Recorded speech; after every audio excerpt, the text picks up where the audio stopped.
Viajando com o Biquíni. Olá, boa noite. Hoje no nosso programa nós vamos continuar lá na ilha de Malta, ali no Mediterrâneo, perto de Lampedusa, da Sicília, um local que atualmente está acontecendo, né, vários problemas, uma crise humanitária, uma emergência humanitária, todas aquelas pessoas morrendo ao tentarem vir da África para a Europa. Eu vi essa semana, então, foi o enterro, né, de todas aquelas pessoas que morreram em Malta, em Lampedusa. Eu vi assim muita pompa, circunstância naqueles enterros. Eu achei assim muito irônico, porque são pessoas, né, imagina aquelas pessoas miseráveis, fugitivos, que morreram daquela forma. É até uma ironia ser enterrado assim como se fossem, né, reis, princesas, e ao mesmo tempo nada está sendo feito. Toda a Europa, né, porque isso não é só um problema da Itália nem de Malta, obviamente é um problema de toda a Europa. Está todo mundo discutindo muito, em todas as televisões se falando, mas até agora nada de concreto ficou resolvido, né? Nada aconteceu. Eu imagino que se isso fosse uma emergência financeira, já todo mundo teria se mobilizado, já teriam resolvido o problema. Mas como é uma questão humanitária, né, como são aquelas pobres pessoas lá, miseráveis, né, sem pátria, sem nada, que estão morrendo, isso não é tão importante. Mas hoje, então, nós vamos fazer o nosso programa aqui nessa parte agitada do mundo, mas não é para falar dessas tristezas. Eu quero hoje falar da obra, e assim, não só da obra, né, da pessoa fantástica que foi o Caravaggio. O Caravaggio, ele foi atraído, né, por Malta justamente por isso, por ser esse lugar, né, tão assim, estrategicamente situado entre a África e a Europa, numa parte agitada desde a antiguidade, desde a Idade Média, que já era um lugar super badalado e agitado.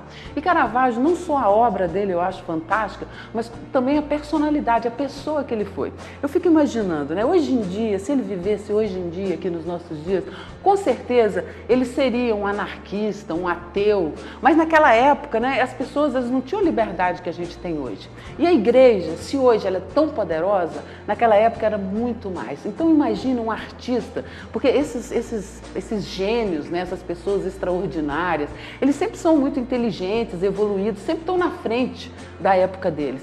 Então ele tinha que, imagina que para sobreviver ele tinha que vender as obras dele para a igreja, né? Fazer as pinturas bíblicas. Então, como ele era um cara super revoltado, rebelde, a maneira dele extravasar isso, ele pintava a Nossa Senhora com a cara da prostituta. Então os papas e os padres ficaram chocados, né? Odiaram aquilo, né? Ver a imagem, né, de Nossa Senhora, da prostituta ali que todo mundo sabia, mas ao mesmo tempo eles eram fascinados com a obra de Caravaggio, eles eram siderados, né? Aquela técnica nova, o claro escuro, a sombra, era mágico. Então eles queriam demais a obra dele. Então negociavam a liberdade, né, com as obras, né? A condenação dele era negociada. Mas solta aí as imagens, Fernando, por favor, vamos ver as imagens de hoje, então, lá de Malta. Aí está, então, a obra, a pintura mais famosa do Caravaggio, a Degolação de São João Batista, né? Essa é a maior obra dele, ela é inacabada, ela é a única assinada por ele e está lá, então, numa pequena sala lá do Museu de Malta, que antes era apenas para cultos privados, mas devido a essa obra ficou o lugar mais visitado deste museu. Aí é a igreja, né, Catedral de São Giovanni, isso aí são as tumbas dos cavaleiros. Caravaggio, ele foi para Malta para tentar ser um cavaleiro de Malta, porque os cavaleiros, apesar de eles serem dissidentes da igreja, perseguidos pela igreja, eles tinham muito poder, porque eles eram de ricos, das famílias nobres da Europa, né, os cruzados, esses templários, e eles tinham muito poder, apesar de perseguidos pela igreja. E Caravaggio achava que se tornasse um cavaleiro, ele seria mais fácil negociar a condenação dele, porque ele era um cara muito briguento, né, ele matou um homem, e além de pintar as pinturas com as santas, com a cara das prostitutas, de todas as rebeldias, sempre brigando, por causa dessa morte ele foi condenado então à morte. Ele era tipo, gente, uma celebridade bandida, seria hoje em dia. Então ele se refugiou em Malta e aí então pintou, né, nessa Catedral de São Giovanni, né, São João, que é o padroeiro da Ordem dos Cavaleiros de São João. Eles, né, a catedral ela é muito austera por fora, parece um forte, e por dentro ela tem essa sobriedade da ordem. É um monumento único no seu gênero, né? Um contraste entre a sobriedade da fachada, a simplicidade da catedral e o estilo, né, assim, esse estilo aí festivo que a gente está vendo interno da igreja, né? São os anjinhos barrocos, né? As flores e os anjinhos de ouro, né? Que são as pinturas características do barroco.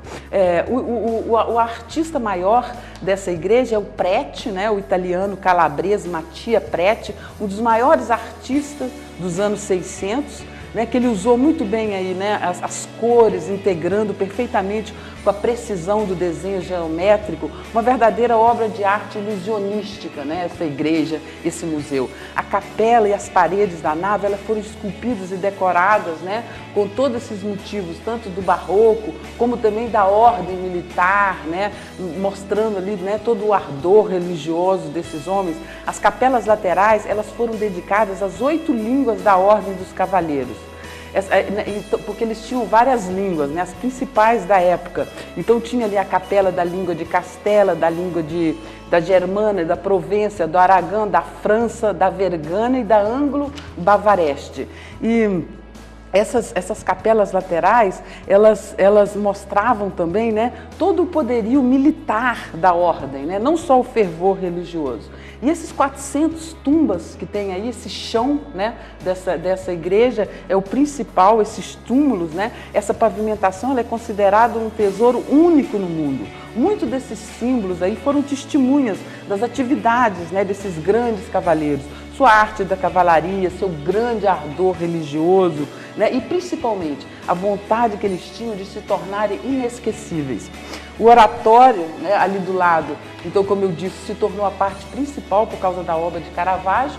E Caravaggio, então, teve uma vida, né, fantástica, ficou aí em Malta muitos anos, arranjou uma briga aí com o cavaleiro e depois a morte dele foi num bar gay, gente, que eu acho incrível. Em 1610, em Nápoles, ele foi morto, né, em decorrência de uma ferida, com essa briga que ele arranjou aí em Malta, com esse cavaleiro, um dos cavaleiros. Isso aí é a entrada do museu, né? A gente pode ver essa fachada aí, realmente parece um forte.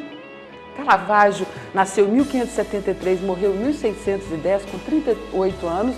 Como todas as pessoas que são violentas, teve uma morte violenta, mas também dizem que o chumbo das pinturas dele, que ele escondia, ele pintava escondido, essas técnicas dele, ninguém podia ver. Acho que também possam ter envenenado ele um pouco.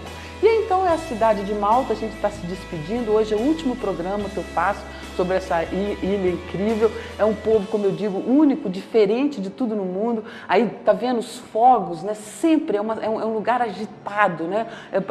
As buzinas, as freadas bruscas, buzinas trepidantes, e eles adoram fogos. Então todas as festas, elas são todas ornamentadas com esses fogos, né? De dia, de noite, explosões, que a gente estava ali ancorado, né? Nessa baía aí no barco, o barco tremia todo, né? Com essas isso aí eu tentei captar, mas não dá para ver nas imagens, com esses fogos, né? O dia inteiro sendo explodidos aí, geralmente para as festas religiosas. Essa então é a cidade de Sliema, né? Malta, como sendo uma ilha tão pequena, do tamanho de Florianópolis, e sendo um país, então uma cidade emendada na outra, a gente vai caminhando, 5 minutos, você está na cidade, está em outra, e esse daí, Sliema, é o lugar onde a gente ficou, onde tem a maioria das escolas de inglês, porque Malta também é um país escola. Um dos motivos da gente estar aí e de atrair tanta gente são as festas, né, naturalmente, por ser esse povo agitado, mas também por ser esse país, né, onde as pessoas, os adolescentes, vão estudar inglês. O fervor religioso é incrível do povo, né? Como eu disse, imagina Florianópolis com 300 igrejas, toda semana, em qualquer época do ano. Ano passado eu estive lá numa época mais cedo, em junho, esse ano eu estive em agosto, sempre essas ruas enfeitadas dessa maneira, gente, isso aí eu estou mostrando algumas, mas é a cidade toda assim, né? Enfeitadas com esses motivos religiosos, né? Cada igreja, cada bairro tem a sua padroeira e cada semana uma festa. A arquitetura é essa arquitetura, assim, desde a época dos cavaleiros, dos anos 1500, considerada uma arquitetura assim muito avançada e vamos dizer rica para a época. Eu acho interessante essas portas, né, antigas. Vocês imaginam uma porta, o tamanho da chave dessa porta, né? Eu vi uma amiga minha achei interessante, ela com a chave de casa, uma chave de 20 centímetros na bolsa pesada.